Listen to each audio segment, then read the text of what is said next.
High, চলো আবার একটা নতুন ভিডিও নিয়ে তোমাদের সাথে শেয়ার করার জন্য চলে এসেছি। এখন বাজে প্রায় 7টার মতো। আর আমরা যেহেতু বলেছিলাম সকালবেলায় মোহনা গিয়েছিলাম, রাত্রেবেলায় ওল্ড দীঘাটা কাভার করব বলে, কারণ আজকে রাত্রেই আমরা ব্যাক করে যাব বাড়ি।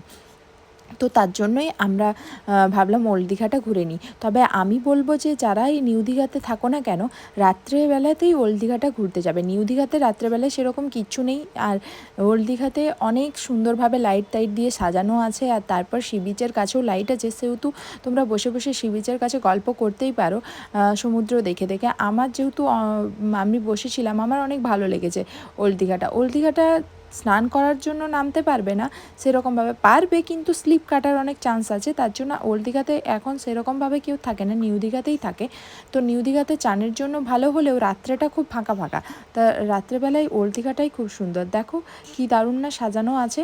আমার তো খুব ভালো লেগেছে ওল্ড দীঘাটা। আর তারপর আমরা ওইখান থেকে অনেক কিছু জিনিসও কেনাকাটা করেছি, কারণ প্রচুর স্টল বসেছিল।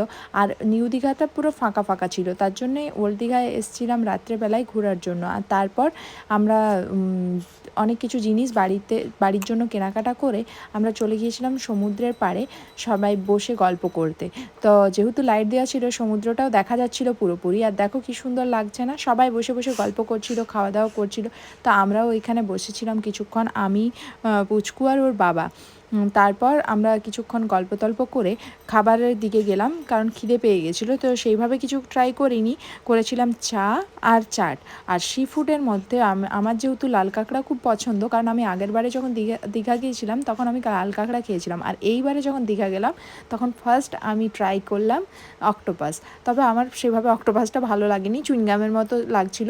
তো তারপর আমি অক্টোপাসটা 2-3বার খেয়ে তারপর ফেলে দিয়েছি পুরোটা। আর ওরা ট্রাই করেছিল এখানে চিকেন লেগ পিস আর চিকেন কাবাব।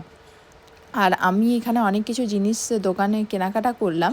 আর তারপর আমরা চলে এসেছিলাম বাড়ি নয়, অ্যাকচুয়াল হোটেল এসেছিলাম। হোটেলে তারপরে খাওয়া দাওয়া করেছি। আর খাওয়া দাওয়া করার পর আমরা 11টা নাগাদ আবার ওইখান থেকে বাড়ির জন্য রওনা দিয়েছি। তবে বাড়ির জন্য রওনা দেওয়ার সময় যেহেতু আগের দিনও আমরা অন্য রাস্তা দিয়ে এসেছিলাম, তার জন্য দীঘা গেটটা পাইনি।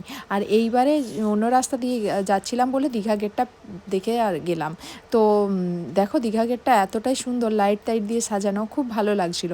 আর তারপর সব কিছু ঘোরাঘুরি করে আমরা ওই 12টা নাগাদ ওইখান থেকে বেরিয়ে পড়েছিলাম ঘর আসার উদ্দেশ্যে। তো যেহেতু বাবুর বাবা আজকে পুরোটা একাই ড্রাইভ করবে, তার জন্য আমরা একটু আস্তে আস্তেই যাচ্ছিলাম, কারণ ওর যদি ঘুম পেয়ে যায় পুরো নাইট তো ওকেই করতে হবে, চালাতে হবে। কারণ ভাই তো আজকে ছিল না আমাদের সাথে, ভাই চলে গিয়েছিল ওখান থেকে বিয়ে বাড়ি একটা। তো তার জন্য ওই গোটা রাস্তাটা চালিয়ে নিয়ে আসার জন্য আস্তে আস্তেই পুরো আমরা রাস্তাটা আসছিলাম। আর 2-4টা জায়গায় আমরা দাঁড়িয়ে চাও খেয়েছি। তো চলো আজকের ভিডিওটা এখান পর্যন্ত। ভালো লেগে থাকলে অবশ্যই like, comment, share and subscribe করে দিও। Bye bye.